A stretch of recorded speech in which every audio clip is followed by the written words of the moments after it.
Hey guys, I'm your host Amira, and this is Yasmine. Welcome to this week's episode of Red Flag Radio, where we dissect and try to solve a crime or mystery every week.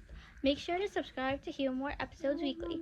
Now let's get comfortable. Grab your snacks or continue whatever you're doing. Today we are discussing the Triangle Shirtwaist Factory that happened in New York City on March 25th, 1911.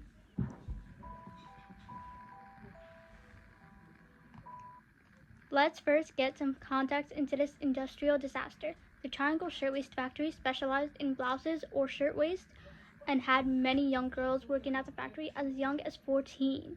Can you guess what the working conditions were like in the factory? Keep in mind, this was in the early 1900s. Oh, okay, so I can think it was definitely pretty bad.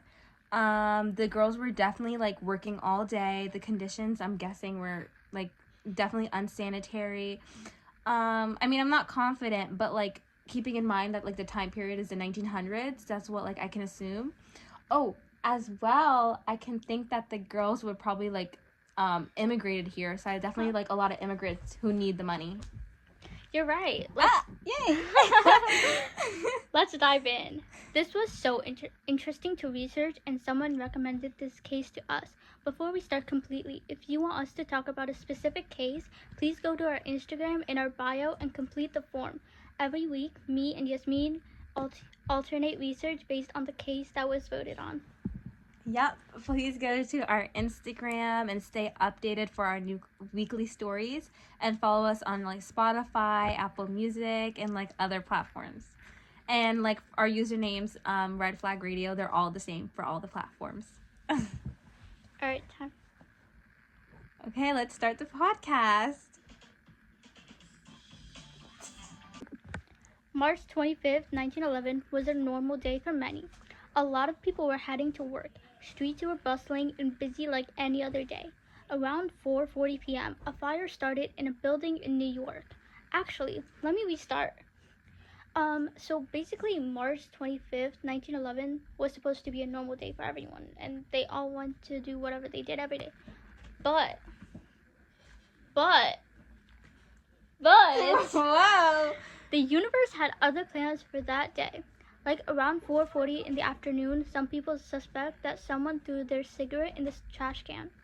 Guys, remember that cigarettes have fire in them, right? Uh-huh. Oh, so that's how the fire started, didn't it? Guys, don't smoke. It's not even good for you, and it starts a fire. So there's 2 ways from dying from smoking. Continue. Continue. So basically, the cigarette lit the fabric on fire in the bin, but no one really knows for sure what happened. But here's the shocking part. The fire alarms, they were silent. The exit doors, they were locked. The factory's owners, Max Blank and Isaac Harris, locked the doors to prevent theft and unauthorized breaks. Uh-oh. And so these young women trapped on the 8th and 9th floors faced 2 brutal options: burning in the fire or jumping from the 9th or 8th floor. Uh-oh. The building had only one fire escape, which broke during the rescue. Oh. The elevator broke down, carried 12 people at a time, and broke down the 4th way down. Long tables and bulky machines trapped many of these victims. Panicked workers were crushed as they struggled with doors that opened the wrong way. That's so awful. Imagine being trapped like that. They must have felt so hopeless. Like, imagine thinking that there's only 2 ways and your fate is dying. Jumping off the building or getting burned alive. Like, I don't even know what I would pick. I can't even imagine witnessing or being part of that tragedy. Was there like any sort of justice? Wait, oh shoot, I almost forgot. There's actually pictures of the factory I have that I researched for. Like, here, look at I don't want to see. Like, look at the conditions of the factory. Like, see how that terrible that is? Like, see? Like, and the fire was so big that the firefighters' hose couldn't even reach it. Like, they couldn't even reach the 8th floor. was so bad. Whoa, that's actually terrifying. And it looks bad. Like like when I was describing it, I didn't think it would be that bad. The owners, Blank and Harris, were charged with manslaughter after the fire, but they were released in court. What? They argued that they didn't know the doors were locked, and the jury actually believed that. They actually walked away from this tragedy with money in their pockets, thanks to an inflated insurance claim they submitted after the fire. Wait, what? That's so unfair. How did they get paid for basically murdering like 146 people? Yeah, it's actually so sad. Like, I feel so bad for the victims' families and friends, because there was no justice for them or anything. Like, there was no compensation for them or anything. And the public was so mad after the fire. They started protesting for better working conditions. In the following year and a half, a factory commission interviewed workers, inspected factories, and held public hearings. Their findings led to more than 30 new safety laws for children and women. Yeah. These laws required fire safety improvements, limited working hours for women and children, and mandated basic facilities like bathrooms and proper eating areas. That's actually how it's supposed to be. Yeah. Well, I mean, like, it's nice, but also, like, that's how it should be. So, I don't know how people should have been getting better working conditions in the beginning. Yeah. So, at least a good thing came out of the fire. People started realizing that workers' lives needed to be protected, and businesses shouldn't be allowed to value money over human lives.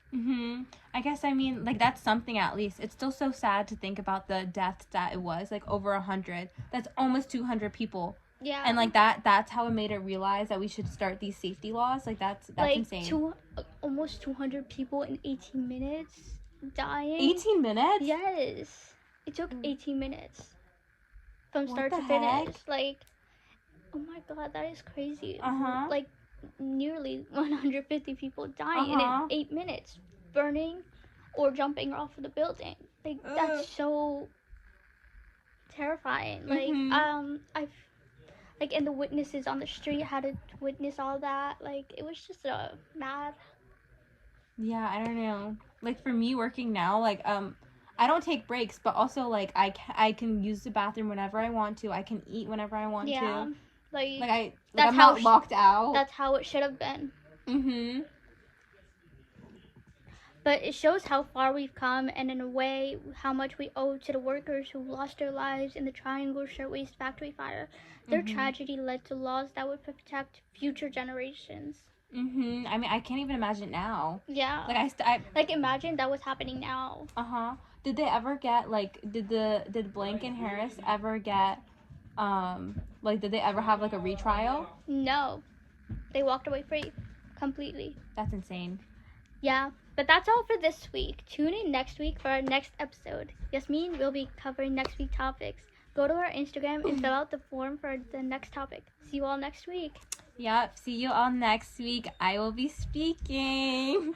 Please pick out a good topic and don't make it too emotional. I don't want to cry. Yo, this one was too emotional. Yeah. Because, like, I felt so bad for all the women. You know, I can't even think about it. And like, I have chills like, still. Like, imagine that was me in that position. Like, or you yeah. even. It's good that the child labor laws are, like, more stricter now. Yeah. All right.